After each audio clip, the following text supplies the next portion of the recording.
The blind man took another deep breath and vanished into the muddy depths.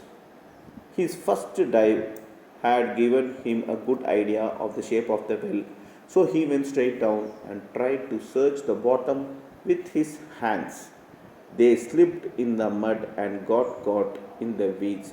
There was still no sign of boy. So கண்ணு தெரியாத காண்டிபா பார்த்தீங்கன்னாக்கா மறுபடியும் நல்லா deep breath எடுத்துட்டு மறுபடியும் கிணத்துக்குள்ளே போயிட்டாரு. அங்கே பார்த்தீங்கன்னாக்கா அந்த ஆழமாக ரொம்ப ஆழமாக போயிட்டார். அங்கே போயிட்டு இப்போ அவருக்கு ஒரு நல்ல ஐடியா கிடச்சிச்சு அந்த வெல்லோட ஷேப் எப்படி இருக்குன்ட்டு. அப்புறம் நேராக கீழே சல்லுன்னு போனார். பாட்டமில் போயிட்டு அவர் கையால் அவர் வந்து கீழே பாட்டம் ஆஃப் வெல்ல வந்து தொட்டு பார்த்தாரு. அங்கே வெறும் மட்டு தான் இருந்துச்சு. அப்புறம் சில விதைகள் தான் இருந்துச்சு. பையன் இருக்கிற அதாவது அரவிந்த் இருக்கிற ஒரு சிம்பிளே காணோம், அறிகுறியே காணோம் அப்படின்னு சொல்கிறாங்க. His lungs were nearly bursting. He rose to the top once again. He had been down longer than the first time. So the woman and the children were getting more and more excited when his head appeared above the water. The crowd gave a sigh disappointment. So அவங்க ஆழமாக போனதுனால அவரோட lungs வந்து வெடிக்கிற லெவலுக்கு வருது. ஏன்னா oxygen கம்மியாக இருந்தனால அதனால மறுபடியும் மேலே வந்துட்டான். இந்த டைம் பார்த்திங்கனாக்கா அவன் ரொம்ப ஆழமாக போயிருக்கான். ஃபஸ்ட் டைமோட ரொம்ப ஆழமாக போயிருக்கான். ஆனால் மேலே இருக்க ஆளுங்க எல்லாமே காண்டிபா மறுபடியும் 2 டைம் மேலே வெறும் கையில் வந்தோடனே ரொம்ப டிசப்பாயிண்ட் ஆகிட்டாங்க அப்படின்னு சொல்கிறாங்க. Never in all years of his blindness had Godiva missed his vision so much. If only he could see, he might be able to find the drowning boy.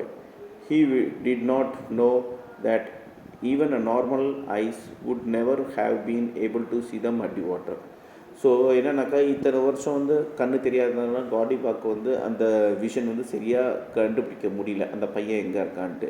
Even பார்த்திங்கனாக்கா நல்ல கண்ணு தெரிஞ்ச ஆளுங்கள் கூட அந்த மட்டி வாட்டர் அந்த ஏற்கனவே அந்த வெல் வாட்டர் வந்து ரொம்ப கலங்கலாக இருக்குதுன்னு நம்ம படித்தோம். ஸோ இந்த வாட்டரில் கண்ணு தெரிஞ்சவங்க கூட சரியாக கண்டுபிடிக்க முடியாது அப்படின்னு சொல்கிறாங்க. Gondiba's ribs were itching. He couldn't hold his breath much longer. Then as he was about to twist his body upright and kick himself to the surface, his finger felt something soft among the weeds. Cloth. He moved his hand further and touched Arvind's legs. The boy's body was held in the mud and weeds. So மூணாவது தடவை பார்த்தீங்கன்னாக்கா அடுத்த தடவை பார்த்தீங்கன்னாக்கா காண்டிபா டக்குன்னு மேலே வரணும்னு நினைக்கும் போது ஏன்னா அந்த நெஞ்சு பகுதி எலும்பு எல்லாமே வலிக்க ஆரம்பிச்சிச்சு ஆக்சிஜன் இல்லாததுனால.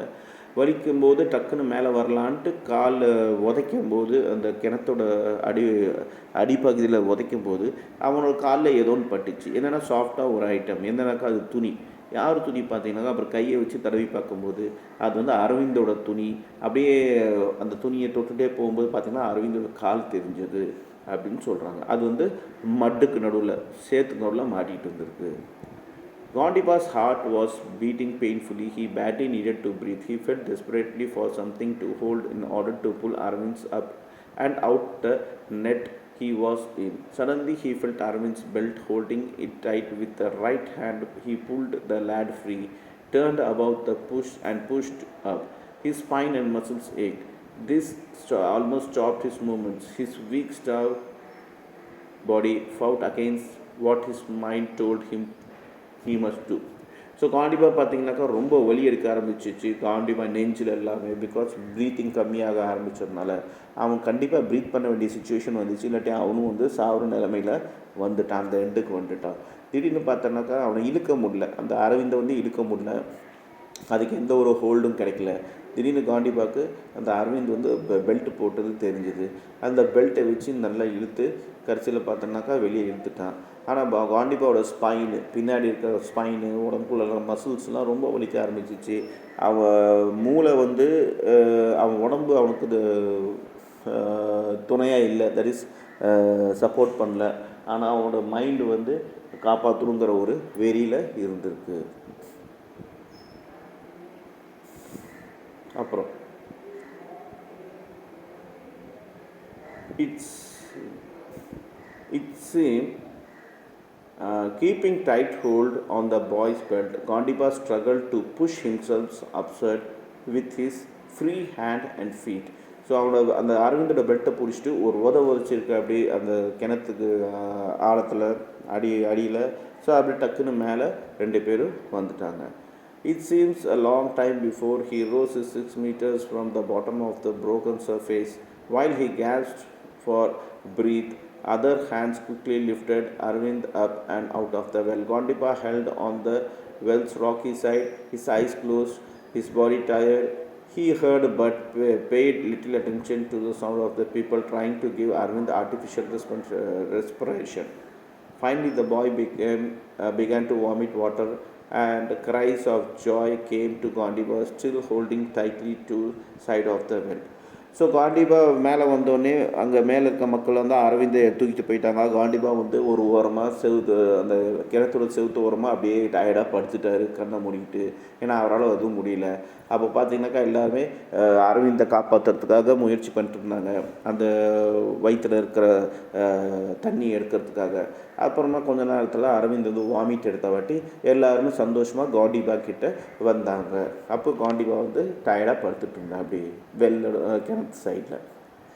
Then Arvind was hurried away to hospital. A man helped Gondiba out of the well and a woman patted him affectionately on the shoulder. Yelenbai led him back to the hut. There Gondiba put on his clothes, finished his half-eaten meal and fell asleep. So அப்புறம் என்னாச்சுனாக்கா அந்த அரவிந்தை வந்து எல்லோரும் hospital கூப்பிட்டு போயிட்டாங்க. அப்புறம் காண்டிபா வந்து ஒருத்தர் help பண்ணார் கிணத்து கூப்பிட்டு வெளியே வரத்துக்கு. வரும்போது ஒரு லேடி வந்து காண்டிபாவை வந்து அப்ரிஷியேட் பண்ணாங்க, தோளில் தட்டி அப்ரிஷியேட் பண்ணாங்க. அப்புறம் ஏலன்பாய் வந்து காண்டிபாவை வீட்டுக்கு கூப்பிட்டு வந்துட்டு க்ளோத்ஸ் அவங்களோட துணியை மாற்றி அப்புறமா பாதி சாப்பாடு சாப்பிட்டது வந்து மீதியெல்லாம் சாப்பிட்டு முடிச்சுட்டு காண்டிபா வந்து டயர்டாக படுத்து தூங்கிட்டான். That evening a police officer came to tell the blind beggar that the boy he had saved would be all right. Gondiba later learned that if the boy had been in the well longer, his brain would certainly have been damaged from lack of oxygen, and Gondiba have saved him in the time. So அன்றைக்கி evening பார்த்திங்கனாக்கா ஒரு police வீட்டுக்கு வந்தார். காண்டிபா வீட்டுக்கு வந்துட்டு நீ காப்பாற்றின பையன் வந்து தப்பிச்சிடுவான்ப்பா, பொழைச்சிடுவான் அப்படின்னு சொன்னார். அன்றைக்கி காண்டிபா ஒரு விஷயம் தெரிஞ்சுக்கிட்டாங்க. என்னன்னாக்கா அந்த அரவிந்துங்கிற பையன் இன்னும் கொஞ்சம் நேரம் உள்ளே இருந்திருந்தானாக்கா கிணத்துக்குள்ளே அவன் பிரெயின் வந்து ஆக்சிஜன் இல்லாமல் டேமேஜ் ஆகிருக்கும். அப்புறம் அவர் இறந்துருப்பார். ஸோ காண்டிபா வந்து கரெக்டான டைமில் சேவ் பண்ணியிருக்காரு. The next afternoon Arvind returned to Golibar. He went as once the Gondiba, and while his aunt watched with tears in her eyes, he touched Gondiba's feet in gratitude. அதுக்கு அடுத்த மத்தியானம் பார்த்தீங்கன்னாக்கா இந்த ஹாஸ்பிட்டலில் இருந்த அந்த பையன் அரவிந்த் வந்து காலிபார் அதாவது காண்டிபா இருந்த வீட்டுக்கு வந்தார், இடத்துக்கு வந்தார். அங்கே பார்த்தீங்கன்னாக்கா காண்டிபா போய் பார்த்தாரு. அது பார்த்தோன்னே அந்த அந்த சின்ன பையனை பார்த்தோன்னே காண்டிபாவோட அம்மாவுக்கு ரொம்ப கண்ணில் தண்ணி வந்துச்சு, சந்தோஷமாக இருந்துச்சு, தப்பிச்சிட்டான்ட்டு. அப்புறம் அந்த பையன் வந்து காண்டிபாவோட காலை தொட்டு அவனோட மரியாதையை காட்டினான். அப்படி Indeed, Gondiba had saved a life, but his own still had to go on, and for him that meant begging. By afternoon, Gondiba was back on the street of the Mumbai in his gunny sack. However, word soon began to spread about the beggar's courage. His pictures and the story of daring rescue were published in many national and local papers. Suddenly, Gondiba became a hero. He was praised by the governor and chief minister of Maharashtra and other officials. Rewarding totally rupees 12,970 were presented to him. For a few months, he was given home for a blind. Here, he learned some skills such as bottling and weaving and of chair seat. So பார்த்திங்கனாக்கா காண்டிபாவோட life பார்த்திங்கனாக்கா அப்படியே போயிட்டு இருந்துச்சு. அவர் மறுபடியும் வந்து பிச்சை எடுக்க ஆரம்பித்தார், கண்டினியூ பண்ணார். அப்போ பார்த்திங்கனாக்கா இவரோட வீர செயல் வந்து அந்த பெக்கர்ஸ் நடுவில் எல்லாம் ஃபேமஸ் ஆச்சு, பாம்பே ஃபுல்லாக ஃபேமஸ் ஆச்சு. அப்புறம் பார்த்திங்கனாக்கா இவரோட ஃபோட்டோ நியூஸ் பேப்பரில் நியூஸ் எல்லாமே லோக்கல் பேப்பர்ஸில் நேஷ்னல் பேப்பர்லாம் வர ஆரம்பிச்சிது.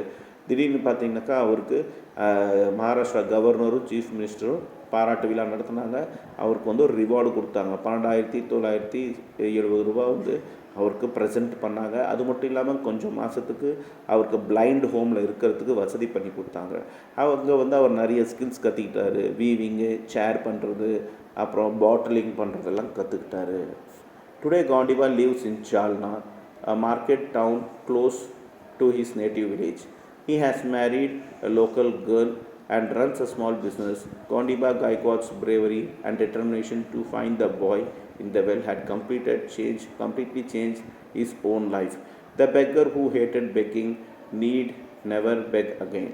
ஸோ இப்போ இன்றைக்கி பார்த்தீங்கன்னாக்கா காண்டிபா வந்து ஜால்னாங்கிற ஒரு இடம், அவர் ஊர் பக்கத்தில் வாழ்ந்துட்டுருக்காரு. அவர் கிராமத்து பக்கத்தில் வாழ்ந்துட்டுருக்காரு. அவர் கல்யாணம் ஆகிட்டு லோக்கல்லே ஒரு பொண்ணு கல்யாணம் பண்ணிச்சு. அவங்க வந்து ஒரு ஸ்மால் பிஸ்னஸ், சின்ன பிஸ்னஸ் பண்ணிகிட்ருக்காங்க. காண்டிபா இந்த ஒரு செயல் பண்ணதுனால, அரவிந்தை காப்பாற்றினால அவரோட லைஃபே டோட்டலாக சேஞ்ச் ஆகிடுச்சு. இன்றைக்கி அவர் பிச்சை எடுக்க தேவை இல்லை அப்படின்னு சொல்கிறாங்க. ஸோ ஸ்டூடெண்ட்ஸ், இதுதான் இன்றைக்கி டாபிக். உங்களுக்கு புரிஞ்சிருக்குன்னு நினைக்கிறேன். அதோட கொஷின் ஆன்சர்ஸ் எல்லாம் கீழே கொடுத்துருக்காங்க. அதெல்லாம் படிங்க. படிச்சுட்ட டவுட் இருந்தால் கேளுங்க.